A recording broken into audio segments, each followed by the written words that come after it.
আসসালামু আলাইকুম রহমতুল্লাহ। দেখেন বন্ধুরা, ঢাকা 17 নম্বর সেক্টর, চারিদিকে ফুল, এত সুন্দর ফুল ফুটছে মাশাআল্লাহ, দেখতেই ভালো লাগে। ঠিক আছে, দেখেন ফুল চারিদিক ফুটে আছে মাশাআল্লাহ, অসাধারণ একটি দৃশ্য। সুন্দর ফুল, মালি ভাই কাজ করতেছে ফুলের, অসাধারণ ফল ফুটে আছে দেখেন মাশাআল্লাহ, চারিদিকে ফুল আর ফুল, খুব ভালো লাগে। সেদিনকে একটাতে উঠাইছিলাম, আজকে আরেকটা উঠাইছি আলহামদুলিল্লাহ। দেখেন উনি ফুল কিনতে আসছেন আলহামদুলিল্লাহ।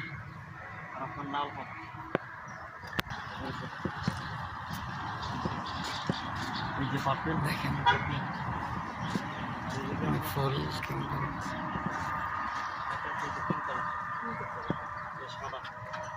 সুবহানাল্লাহ, ফুল আর ফুল।